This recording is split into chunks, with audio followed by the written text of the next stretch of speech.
ברוכים הבאים להרצאה שהופפולי תשנה את חייכם.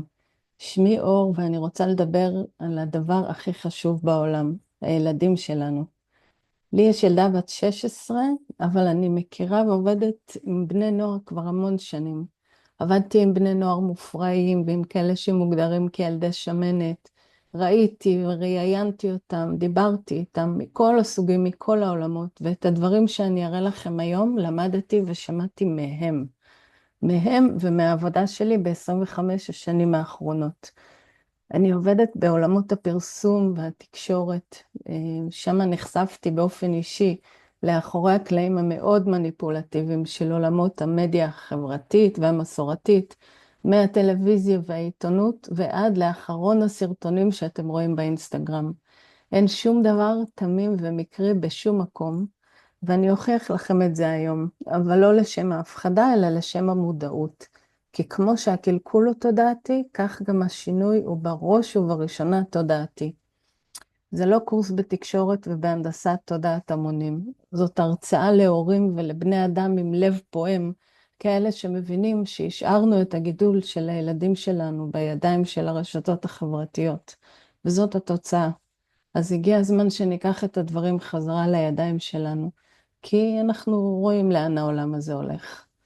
אז בואו נתחיל מההתחלה, ובסוף יש גם עצות איך מתקנים, איך עושים את השינוי. אז ככה, טיק טוק. מי זו טיק טוק? למעשה, בשתי מילים, ב-2014 הסינים משיקים אפליקציה בשם מיוזיקלי.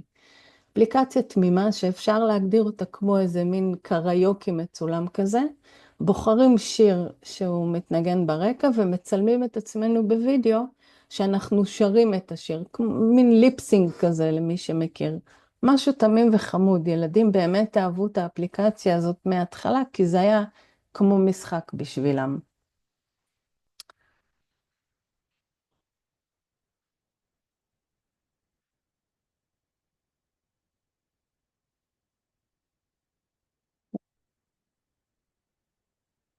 כן. ברבי על סמים, אז כמו שאתם רואים, די מהר נוצרה מתוך המיוזיקלי הזאת תרבות של כל מיני תנועות מוגזמות כאלה שמלוות את הביצוע, אבל באמת, כאילו חוץ מזה לא יודעת, זה נראה קצת כמו ברבי על סמים, לא, עד כאן אין איזה משהו מיוחד, לא, אין איזה ביג דיל שבגללו אנחנו מדברים היום. ב-2018 מיוזיקלי מתאחדת עם טיק טוק.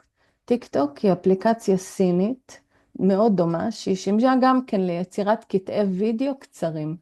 כבר בסוף אותה שנה, ב-2018, טיק טוק היא האפליקציה עם מספר ההורדות הגבוה ביותר בארצות הברית. אז מה עושים בטיק טוק? אתם מכירים כנראה את כל השירים וריקודים האלה. בהתחלה באמת היו עושים כאלה ריקודים חמודים וכאלה דברים. היום לאט לאט זה התפשט מלהיות אפליקציה של בני נוער רוקדים לעוד שכבות באוכלוסייה. בעיקר לאחים הקטנים, אבל לא רק, היום בטיקטוק עושים הכל. דברו עם הילדים שלכם ותראו, הם לומדים שם למבחנים, הם מוציאים מתכונים, לומדים על אורח חיים בריא, צוחקים על מורים, על ההורים, הכל. אבל באמת שאם זה היה כל הטיקטוק, כנראה שלא היינו מדברים היום. מה הבעיה שלי עם הטיקטוק? בנות כמה נראות לכם הילדות האלה שרוקדות שם? 8, 9? מה אתם אומרים לגבי התנועות של הריקוד שלהם? אתם בסדר עם זה? יכול להיות שכן. אז התנועות קצת מיניות, ביג דיל, לפחות הן לבושות. אלא שכמו ברחוב, הילדות בטיק טוק לרוב מאוד לא לבושות. אולי זאת רק אופנה ועוד מעט יפסיקו ללכת ברחוב ולהצטלם ברשת עם חזייה ומכנסי דפוק אותי, אבל כרגע זה עניין שבשגרה. גם פדופילים דרך אגב הם עניין שבשגרה, אבל אל תדאגו, הם לא הבעיה הכי גדולה שלכם. אז בואו נדבר רגע איפה הבעיה. נתחיל מהסוף. הבעיה היא לא בטיק טוק וגם לא באינסטגרם או ביוטיוב או בכל פלטפורמה אחרת. זאת אומרת, זה לא יעזור אם תיקחו לילדים שלכם את הטלפון, כי הבעיה היא בתוכן, בתוכן שהילדים חשופים אליו, חשופים, תרתי משמע, ובדרך שבה הוא מוגש, במניפולציה כזאת, שאנחנו אפילו לא שמים לב. אני אתן לכם דוגמה. אני מתחילה מדברים מאוד פשוטים, זה לא טיק טוק, זה גוגל, אינטרנט רגיל ופשוט של שנות ה-2000. נניח שעכשיו הילדה שלי בת 8, הגיעה פורים והיא רוצה להתחפש לחתול, לחתולה. מה אנחנו כהורים נעשה? חפש בגוגל, זה מה שאני עשיתי. כתבתי בגוגל תחפושת של חתולה. התמונה הזאת שאתם רואים פה בצד הופיעה לי בתור אחת מהתוצאות חיפוש, אז לחצתי עליה. והגעתי לאתר שאני מניחה שאתם מכירים, רשת חברתית, פינטרסט. סך הכל נראה סבבה, ילדה שלי אוהבת ורוד, לחצתי על הקישור, אתם יכולים לעשות את הניסויים האלה בבית, כן? אני מראה לכם ממש שלב אחרי שלב, מה שאנחנו עושים 100 פעם ביום. עד כאן, הכל בסדר, אוקיי? לחצתי על הקישור פה כדי לראות איפה אני יכולה לקנות כזאת תחפושת. ואז באותו אתר שבו מוכרים את התחפושת הוורודה, יש כזה שמופיע עוד תחפושות דומות, אם אתם מעוניינים, אוקיי? זה צילום מסך של התחפושות המומלצות. אתם בסדר עם התחפושות האלה? נניח שכן, אני מקצרת תהליכים, חזרתי רגע לגוגל כי רציתי לראות עוד תחפושות, וכאן גוגל כבר הכין לי כמה המלצות להמשך השיטוט שלי. שוב, הכל צילומי מסך אמיתיים, תנסו בבית, אל תאמינו למילה. תסתכלו טוב. אתם רואים שחלק מהדוגמניות בתמונות הן ילדות ונערות? עכשיו תגידו לי רגע, מאיזה עולם תוכן לקוחות התמונות האלה? האלה. מועדוני חשפנות, פורנו, נכון. אבל הכל בסדר, היום כבר אין צורך לראות פורנו בסתר, הכל מופיע בגלוי ובחינם גם. אם נדמה לכם שאני מגזימה, אז תראו עוד אחת מתוצאות החיפוש שגוגל הציע לי לתחפושת של חתולה, כן? הייתה כתבה על הסרט אישה חתול. מי שבדור ה-X, Y בטח זוכר את הסרט הזה. כמובן שכדי שהדמות תהיה אותנטית, כל הציצים שלה צריכים להיות בחוץ, והיא צריכה ללבוש אור שחור, כי ככה חתולים הולכים. אבל זאת רק דוגמה הוליוודית, ובכלל, אם את ילדה ואין לך עדיין ציצים כדי לאכלס כזאת תחפושת, אז אל דאגה. מספיק שתחשפי את הרגליים עם שמלה קצרה מדי. פה, אתם רואים? בדוגמה הראשונה, הוורודה, קצת פחות תמים ממה שחשבנו. כי ככה נראה חתול, עם רגליים חשופות, זה ברור. אבל אולי אני סתם מגזימה. בואו, נחזור לרשתות החברתיות, הולך להיות שמח. בואו נבין רגע עד כמה שמח זה, איך הטיקטוק עובד, איך מתפשט תוכן. אז בשלב הראשון,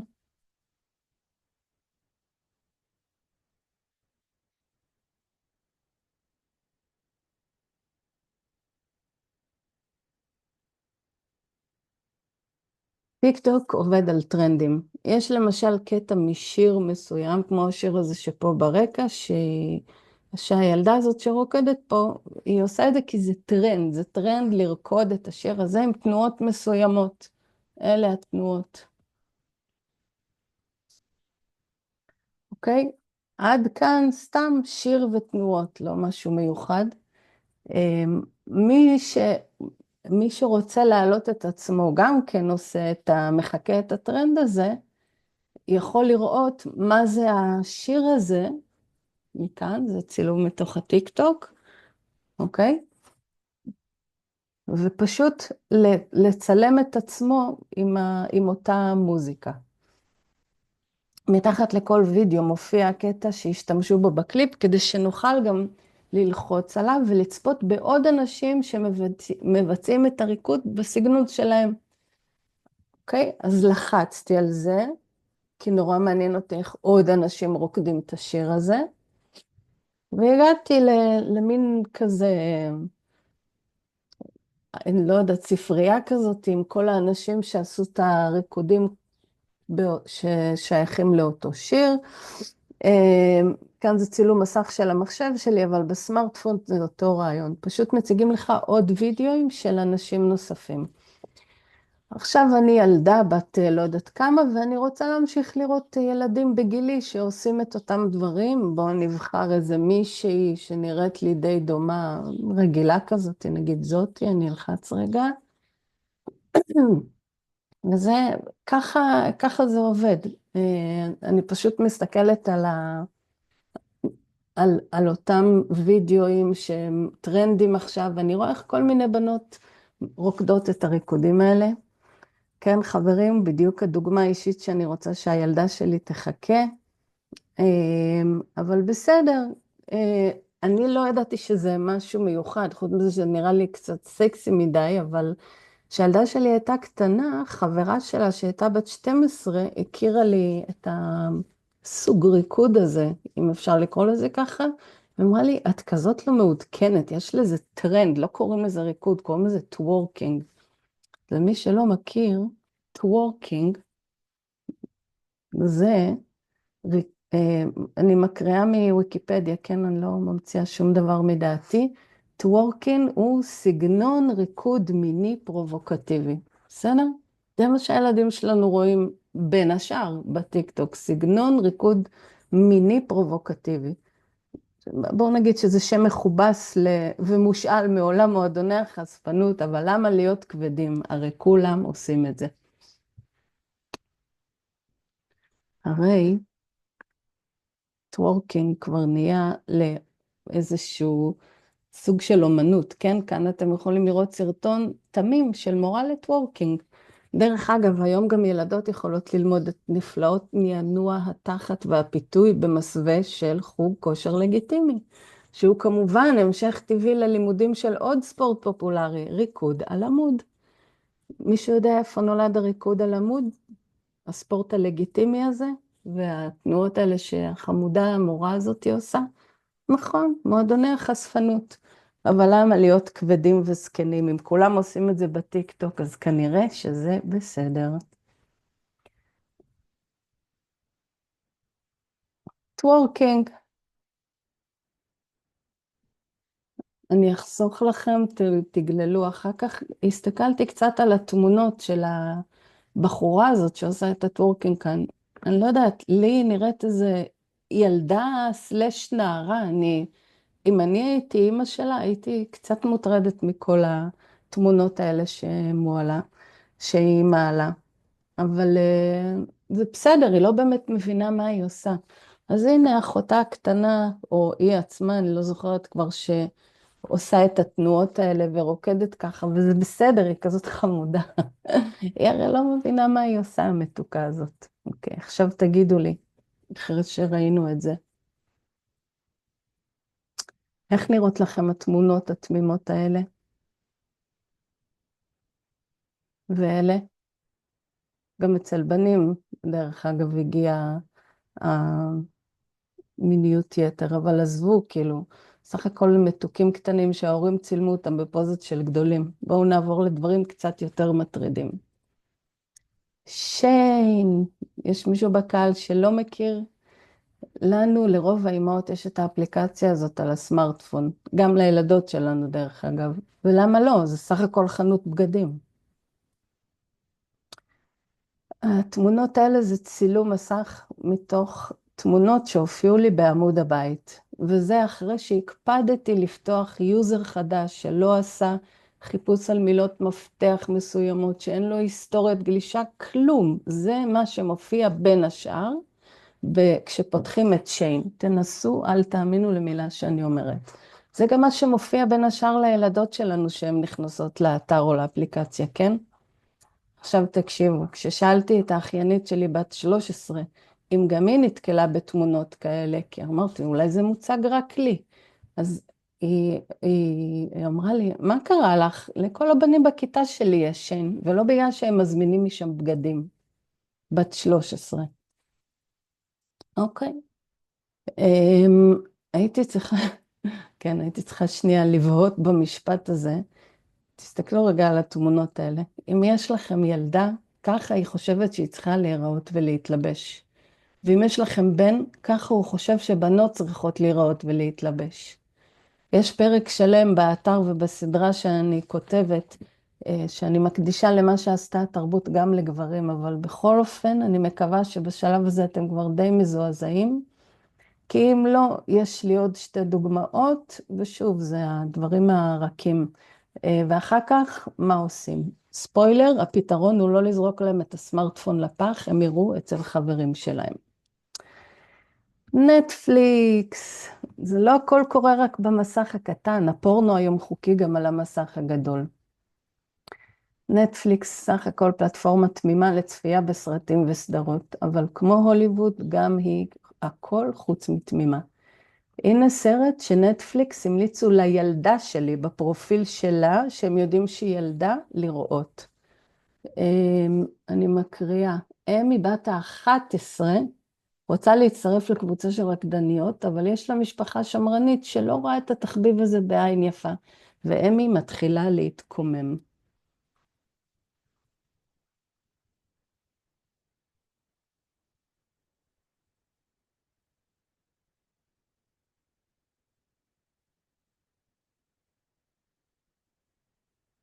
זאת הסצנה לפני הסיום של הסרט. אני מזכירה לכם, הילדה בסרט הזה היא בת 11.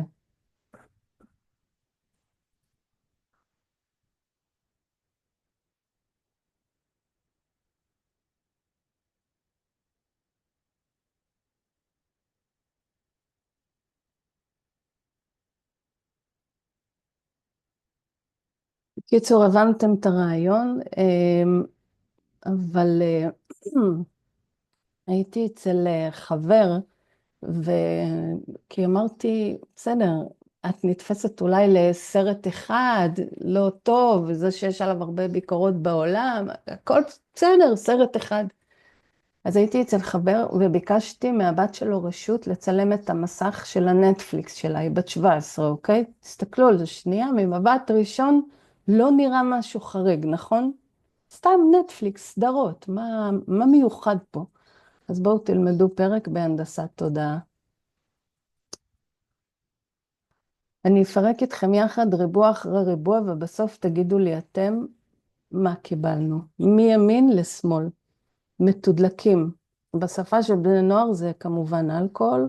כמובן שהדמות הראשית פה באמצע התמונה צריכה להיות עם סמלת מיני. ברור, אחרת איך היא תהיה מתודלקת. הלאה. עלומים. לא יודעת מה זה, סתם יש שם מישהו שנראה מסטול או חייזר, לא משהו מיוחד לדבר עליו. השלישי. מצליחים לקרוא את הכותרת? סקס לייף.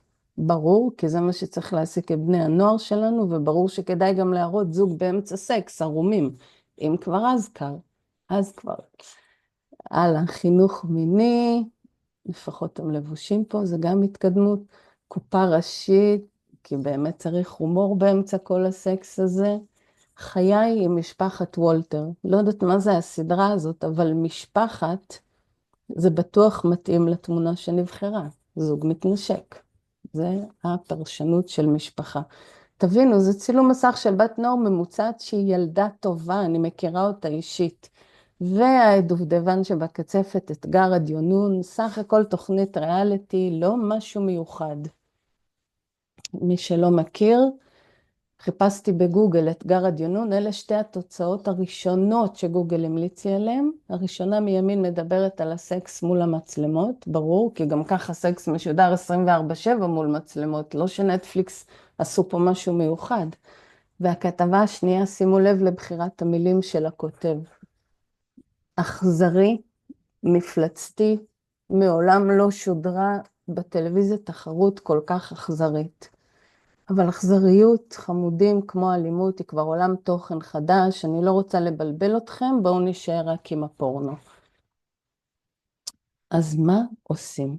למי שכבר לא נושמים, אז קודם כל בשמי ובשם הילדים שלכם, תודה. למי שנושמים סדיר, אני אשתדל לעשות מצגת קצת יותר הארדקור פעם הבאה, אבל בכל אופן, הצעד הראשון וההכרחי הוא להיות מודעים למה שאנחנו רואים.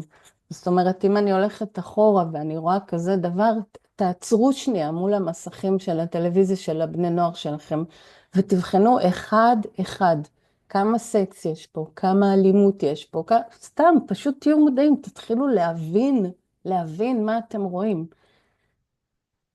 אמ, הדברים האלה הם לגיטימיים בתרבות שלנו, אוקיי? זה לא שאנחנו יכולים עכשיו לשנות אותם או לסגור את כל המסכים לנצח, אבל עצם זה שאנחנו נהיה מזועזעים לרגע, זה אומר שעוד לא איבדנו צלם אנוש. וזה הצעד הראשון בדרך לתיקון. עכשיו, לגבי מה שכן אפשר לעשות כדי לגדל את הילדים שלנו בעולם קצת יותר שפוי ממה שהם גדלים בו. קודם כל, מה לא לעשות, דיברנו על זה. אמ, גם אם אני אאסור על הילדה שלי להיכנס לרשתות החברתיות, לחברה שלה יש, והיא תראה לה אותם בהפסקה. אני לא יכולה לבודל את הילד שלי מהתכנים האלה. מה שכן, אנחנו יכולים ללמד אותם לבחור תכנים. להתבונן בעיניים ביקורתיות ומבינות על התכנים שהם רואים, לפתח דיון. זה לא דברים שקל לכל הורה לעשות, אבל תבינו שזה מה שאנחנו צריכים לעשות. אנחנו לא יכולים להרשות לעצמנו להרים ידיים כי זה גדול עלינו, או שאני לא יודע איך לדבר עם הילדים שלי. נכון, אנחנו לא יודעים איך לדבר עם הילדים שלנו, אבל יש הרבה מאוד מקומות שמנסים לתת תשובה לזה. אני כותבת על זה והכל פתוח ובחינם פה באתר הזה, שקראתי לו real talk, T-O-K, כמו טיק טוק. אני רושמת שם המון המון טיפים ודרכים איך לדבר עם הילדים שלנו, איך לתת להם אלטרנטיבה לעולמות תוכן אחרים. אני אגיד בקצרה שמה שאני רוצה לתת לכם, כי אני באמת רואה את זה בתור, אני חייבת את מה שאני יודעת להעביר לכל ההורים. זה בשביל הילדים שלכם. אנחנו בשלב ראשון מודעים לדברים האלה, אנחנו לומדים איך לדבר איתם. הם הולכים לרשתות החברתיות כי אנחנו לא מצליחים לדבר איתם, ושמה יש להם הרגשה שכן מבינים אותם. אז מה לעשות? איך לפתח שיחה חדשה, אחרת? איך ללמד אותם לייצר אלטרנטיבה? להסתכל על תכנים שהם כן טובים וכן מעצימים, באותו טיק טוק ממש. אין שם רק זוועות, זה כמו בעולם שלנו. אם אני הולכת בעולם, אני יכולה לראות גם דברים רעים וגם דברים טובים, גם קלקול וגם תיקון, גם מלחמה וגם אנשים שעושים מעשים טובים. השאלה על מה אני שמה את הפוקוס. אמ, אני, אני משתדלת לייצר תוכן ששם את הפוקוס על מה שכן אפשר לעשות. אני מעלה את הכל לאתר, ואתם יכולים גם לכתוב לי משם, לשאול, להתייעץ, להציע, והדברים עדיין בעשייה ובבנייה, אבל אנחנו, כמו כל דבר שישראלים עושים, אנחנו נעשה את זה ביחד, ורק אז נצליח. תודה על ההקשבה, ובואו נשמור על הילדים שלנו, אה?